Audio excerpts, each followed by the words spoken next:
why? Oh, wow, we did it. We changed the lighting because we are talking about dark romance today. And as you can see, I am all geared up.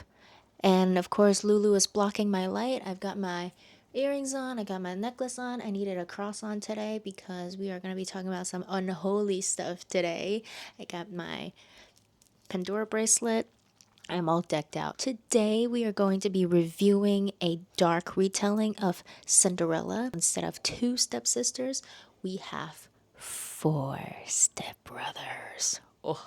This book was recommended to me by my best friend. We recommend books to each other all the time. I recommended her to read The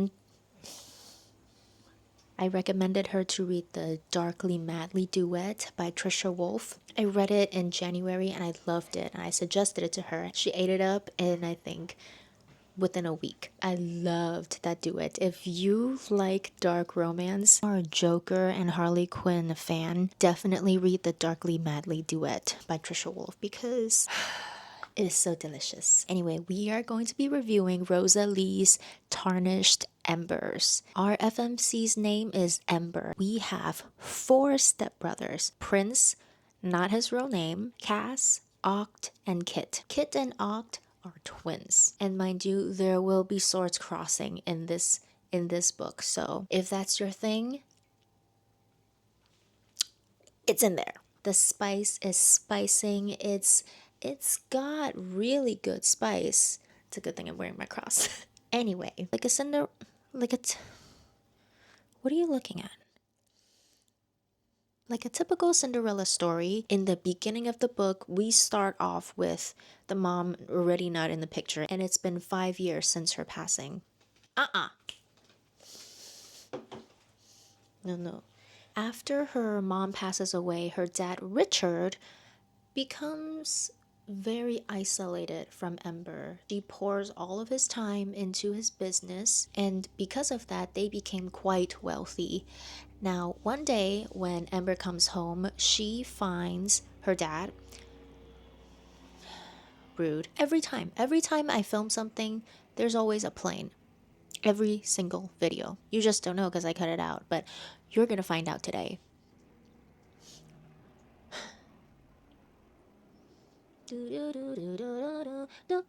Okay.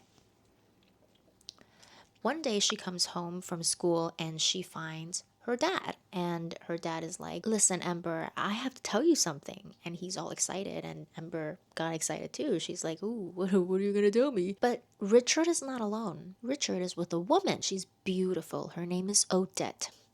There's a hair in my peripheral and I have no idea where it is. And before Ember could even say anything, Odette throws her arms around Ember and is like, nice to meet you. I'm so happy to finally meet you after all this time. And Ember is just confused, like, woman, who are you? Why are you in my house? Why are you acting like we're super close? Who are you? What is this? Richard says, we got married. You got married? Apparently, they've been engaged for quite some time and Ember didn't know about it. You know, I'm all about parents finding happiness, but why didn't you tell your daughter? Oh my gosh. We got the zoomies. This is my 4th video. Zoomies never stopped. Zoomies actually always happen during... I know, that's what I'm trying to tell them. What is it with... Why is it that you always have zoomies when I'm filming?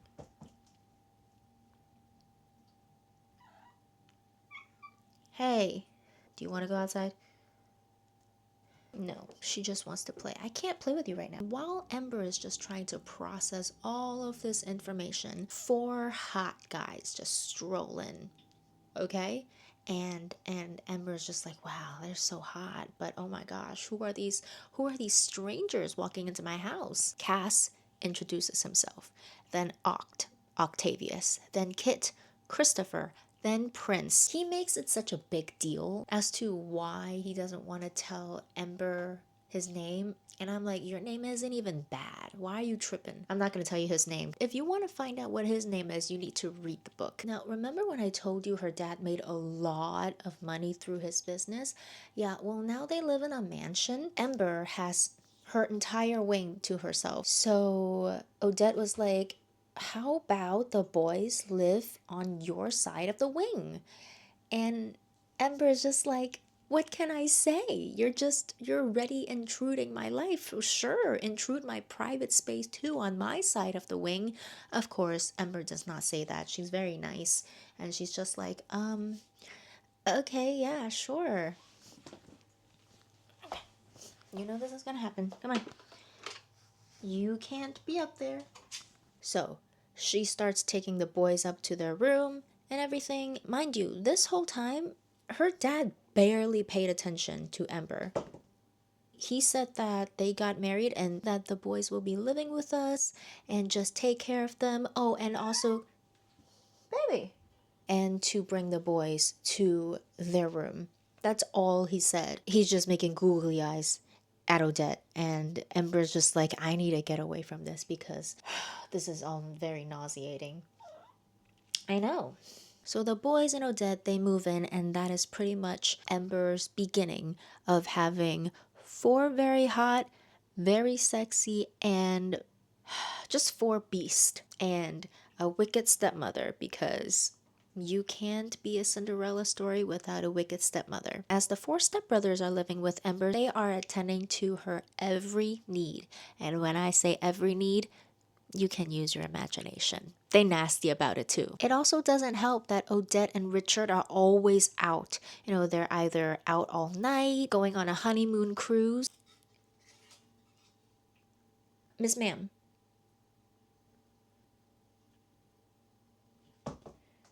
So throughout the book, we find out little by little the stepbrothers, all four of them, their backstories. And at one point, we even get a chapter on Odette's POV, because this is a multiple POV kind of book.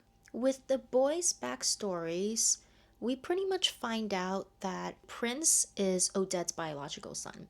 Cass, his parents unalived themselves. I believe his dad definitely unalived himself because his mother was not around. However, I cannot remember if she also unalived herself or if she passed because of an illness. But after his parents passed, Odette came in as a family friend and adopted Cass. Then Kit and Oct, their mom passed away and their dad got remarried to Odette. And then after a little bit, literally after a little bit, their dad got into an accident. And eventually, Richard also dies while him and Odette were on their honeymoon cruise. Apparently, the official story that Odette came up with is that there was a storm and Richard just fell off of the ship. Which, I mean, this is public record, right? If something happens on the cruise ship and somebody went overboard and passed because of it, you think that it wouldn't make the news or at least the tabloids? Odette, if you're going to come up with a story, make sure that it's fact checkable, because Prince was able to uncover that there were no storms, there were no accidents of anyone going overboard, and there absolutely hasn't been any passings. But you know what? I'm gonna let that slide because I don't know. You know what? I can't let it slide because I'm just kind of like, logically, if I wanted to check if something happened to my dad, I would check online, especially if it's on a cruise. Even if it doesn't make the news, surely a tabloid covered it. I don't know. I don't know. So after Ember's dad passes away, a solicitor comes to read Richard's will. And he states that they're actually in destitute, they're in a lot of debt, there is no money, not at all, and that his business have been failing. Ember is now at a crossroad because she doesn't know what to do. Ember grew up very privileged, so she's never had a job. She doesn't really know how to get by without daddy's money. And so she's just like, well, even if we have no money, we can take up jobs. Maybe we'll move into a smaller place or whatever. And Odette is just gaslighting her. You know nothing of the real world. You know nothing, Jon Snow. She started getting really insecure because both of her parents are gone. She doesn't really know how the world works, and the only parental figure doesn't seem to like her much and scares her a lot. The only people who are on her side in the house are the four brothers and the butler. But even then, the butler didn't like he's just there. And because they're in so much debt, Odette finds an opportunity and tells Ember and the boys, which the boys already knew that this was coming, I am going to invite some people over. Lulu, do not! She grabbed onto. I'm charging my camera while I'm recording, and she just pulled on it. So that would. Lulu, oh yeah, now she's laying down like she did nothing wrong. But Odette takes this opportunity to tell Ember that she's planning this party and it's going to help them get a lot of money. Ember was asking them about this party because she overheard Prince and one of the twins talking about it. What is this party thing? What are you not telling me? And Ember finds out that this party is just pretty much a ditty party. The boys have to sell their bodies so that Odette would get money for it. She's pimping her boys out. Ember is just horrified. Horrified. She asks him, how many times have you been to these parties? When did you start? And apparently been doing that since they were 13. They're probably in their early 20s right now. Prince being the oldest. And then Cass is a year younger. Oct and Kit are a few years younger than them, maybe by 3 years or so. And there are 4 to 5 parties a year. There has been 40 parties around thereabout in that ballpark. And I'm just yeah, that's disgusting. And so, I'm at the edge of my seat. I'm hoping that Odette would get some retribution coming her way. At this party, Odette pretty much ends up locking Cinderella in the attic. Cinderella locking Ember in the attic. Very Cinderella coded. That's what I wanted to say. Odette hired security to guard Ember. And after Odette locks Ember up, I almost said Cinderella again, she goes down and threatens the boys and said, if you don't work this party, I'm gonna send men to Ember because you boys broke her in already, so must be easy now. Oh my gosh. The boys agree.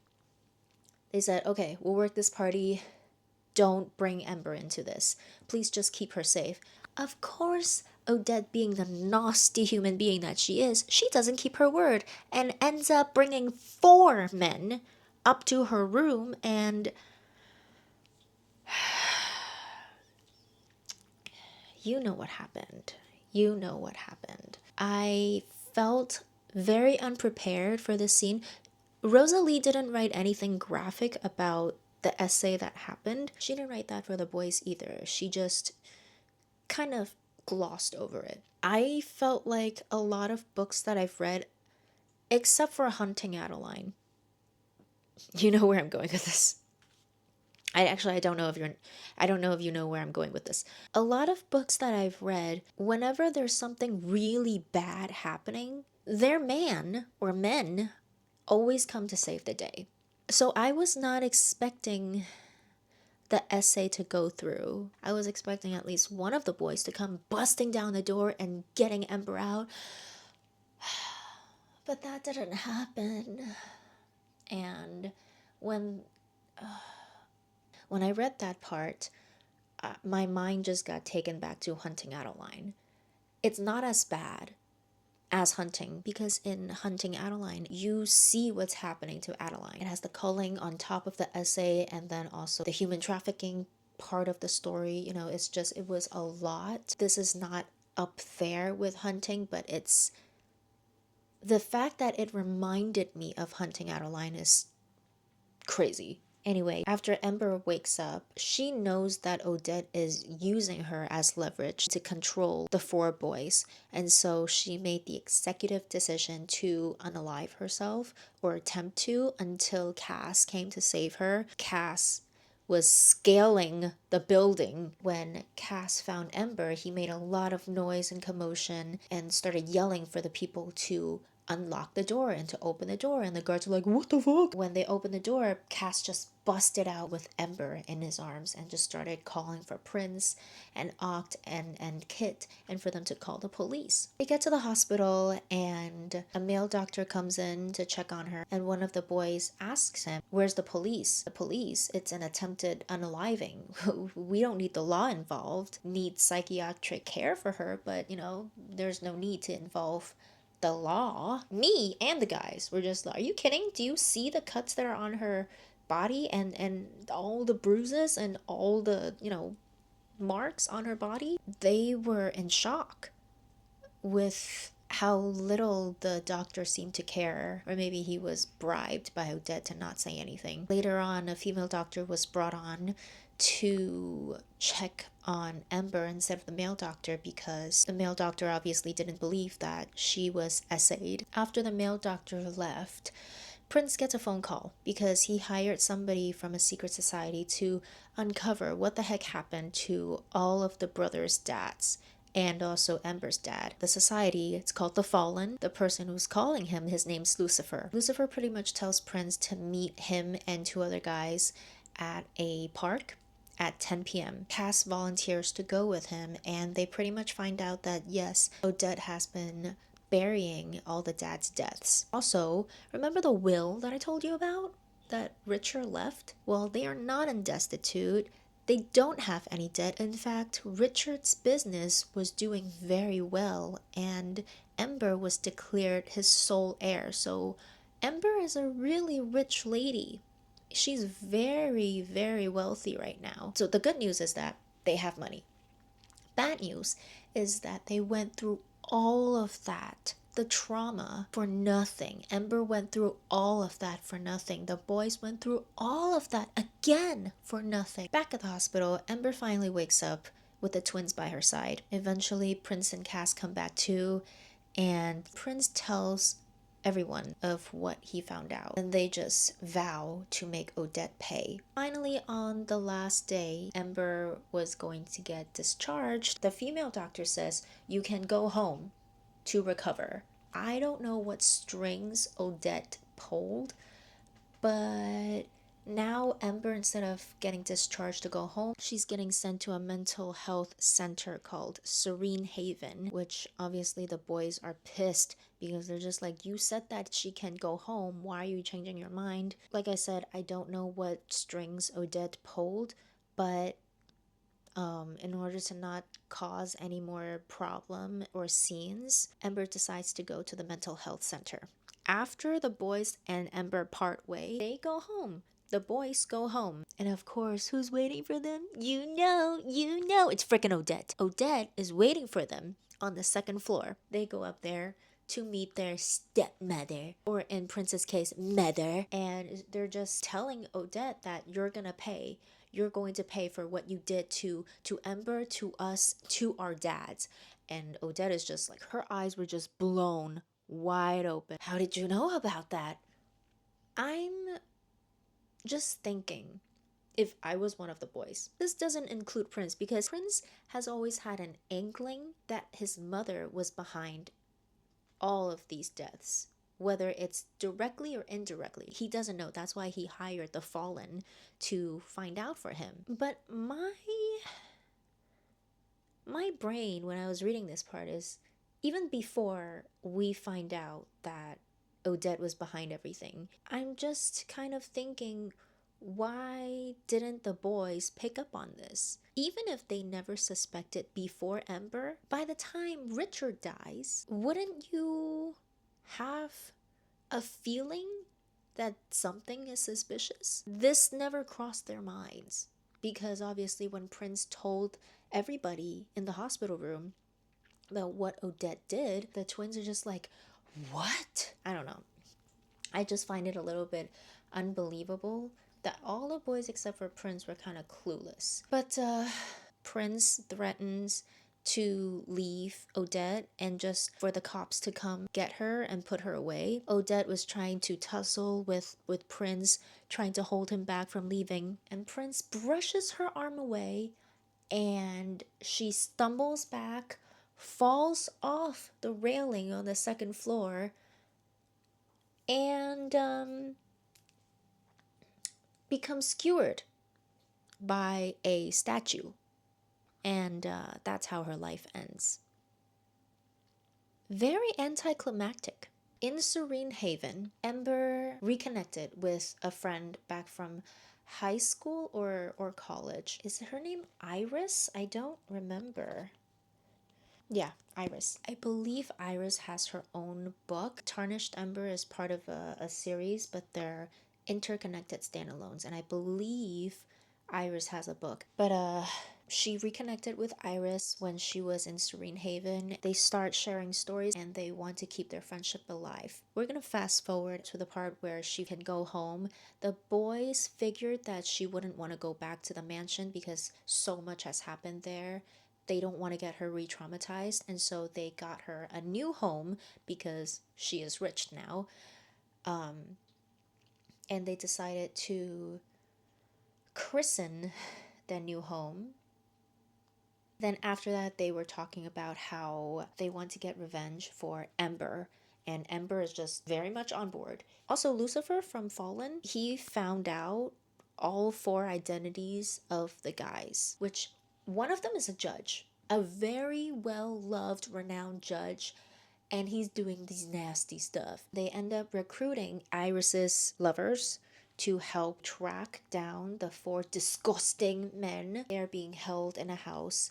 When Ember walked in, these nasty guys were tied up, naked. One of the guys was just threatening the boys and Ember to let him go or else. But dead people can't talk. And so, you know what? That's what they did. Ember poured alcohol all over them and let's just say burn, baby, burn. Reminds me of that old Taylor Swift song. Do y'all Swifties know that song? I remember listening to that song when I was in high school. Am I dating myself? Oh my gosh. Anyway, at the end of the book, because that wraps up the whole main story, now it's the epilogue. Epilogue, the boys and Ember, they're standing over a cliff and they have Odette's ashes. We can all agree that Odette is a terrible human being and should never deserve any forgiveness, even after death. However, Ember wanted to forgive Odette. I mean, I wouldn't understand this because I very much hold on to grudges, especially if you've done me wrong and never apologized for it. I know that's something that I have to work on, and maybe that weighs a lot on my heart. But anyway, that's just me. I choose to do things differently. That's stuff that I have to work on. However, Ember is obviously a lot better than me. Because she not only, made herself forgive Odette, she also made the boys forgive Odette, which is a very hard thing to do. And the fact that Ember got the boys to forgive Odette, whether or not they mean it, I think, that speaks volume on how much they love Ember. That's pretty much the end of the book. Now, let's move on to the review, shall we?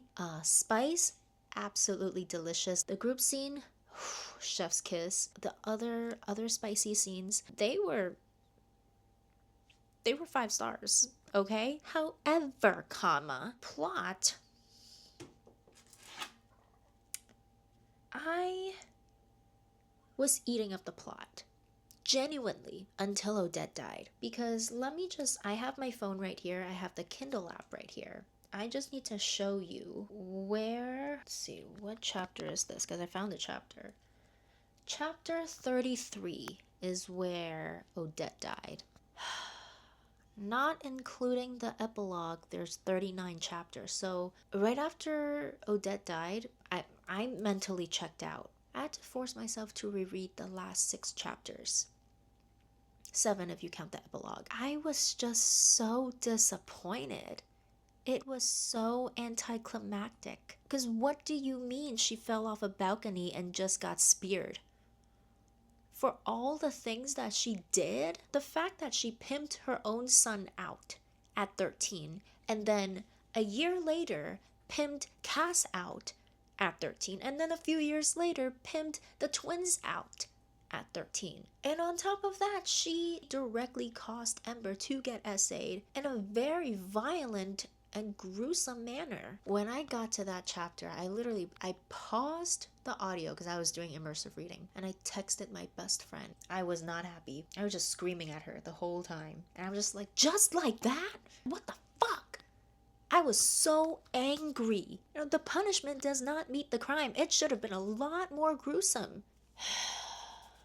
Because the thing is, when Lucifer from the Fallen and his two henchmen, when they were about to leave after giving Prince the information that he desperately needed, the henchman is like, make it hurt. So that made me think that, ooh, retribution is coming. Karma's a bitch. Oh my gosh.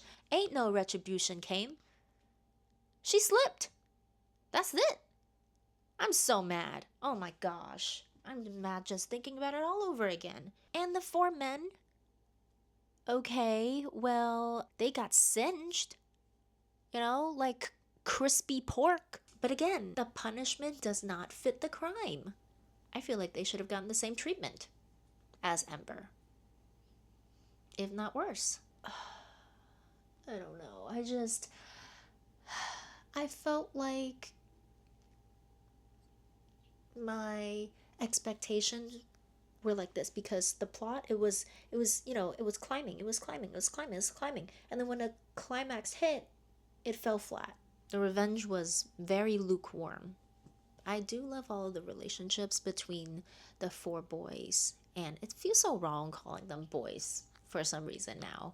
The four stepbrothers.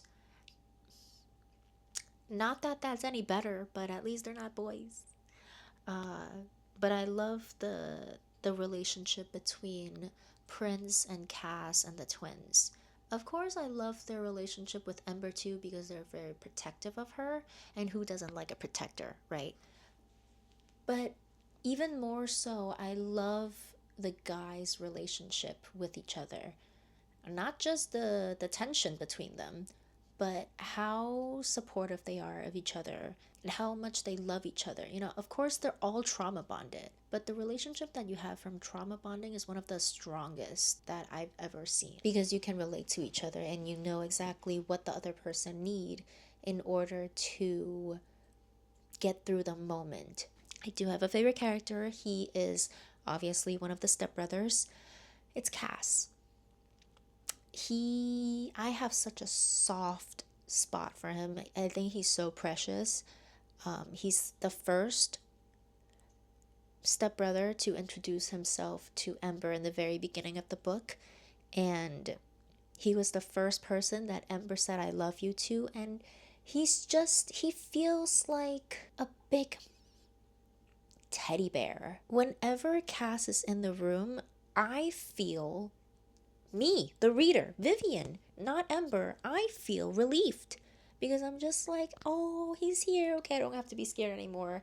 If Cass is here, everything's okay. I do like Prince's character too. He's rough around the edges and he has a very dominating personality. But aside from being dominating, he also knows when to be soft. The hardness definitely comes from his mother, right? Because having Odette as your mother, you always have to make sure that no emotions seep through. Because if you let even a single ounce of emotion out, the person abusing you will know that she or he got under your skin. And Prince grew up under those circumstances. Because mind you, he's her flesh and blood.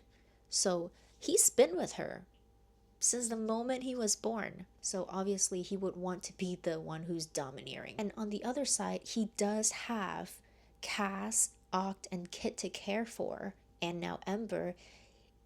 He is their protector. That's his circle.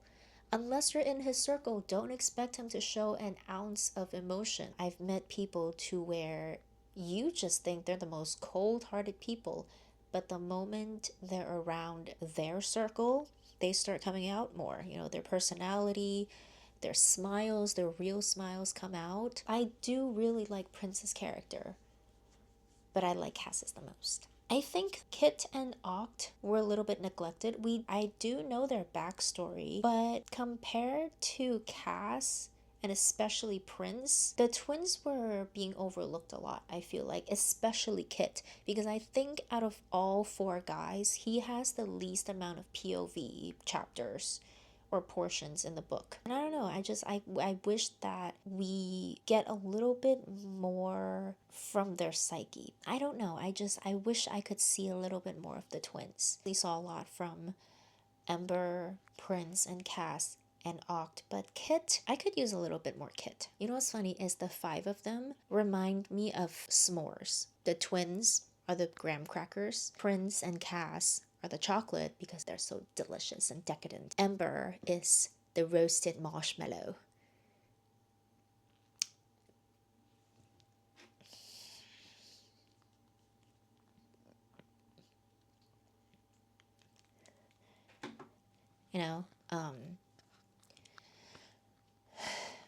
You know, it's funny because the five of them, it's funny because the five of them, they remind me of s'mores. The twins are the graham crackers that are on the outside. Prince and Cass are the chocolate that's next to the marshmallow, which is Ember, because they're constantly getting smashed by the twins. Who said that? If you read the book, that's the group scene. Y'all, what am I doing with my life? Anyways, I give this book. Am I being a little harsh if I give it 2.75 stars? Now that I've read a lot more books since the end of 2024, my rating scale has changed. 5 I have yet to meet a 6-star read, but I think actually I do have a book that's 6 stars. Stay tuned for that because I'm actually rereading that series this month. I'm so excited. Anyway, you'll get that later. 5 stars is when I'm crying, tears, snot dribbling all out at the same time. Can't stop crying. There are only a handful of books to where I'm like 5 stars. I should probably go back on my Goodreads and readjust my ratings, because when I first started out with reading, I think my ovaries were doing the ratings for me. 4 stars, I really, really, really like it, and I would definitely reread it. 3 stars, it's good, but I wouldn't reread it. 2.75 stars, I think, is falling to, that. I want to push you up to 3 stars, but you just fell short at the end. And I don't want to give it 2.5 because I really did, like, for the majority of the book, I think 80% of the book, I was just like, oh my gosh, this is really good. This is really good. Until the last 20%, where I was let down. So, yeah, I just can't graduate it to a 3-star, but it's not 2.5, so 2.75 stars. Do you guys think that's a fair rating? Have you read this book? If you've read this book, you let me know. If you haven't read this book, would you want to go read this book now? This rating is making me depressed. I'm just gonna go, guys. All right, bye, guys. Thank you for watching. Happy reading. See you next time. Bye.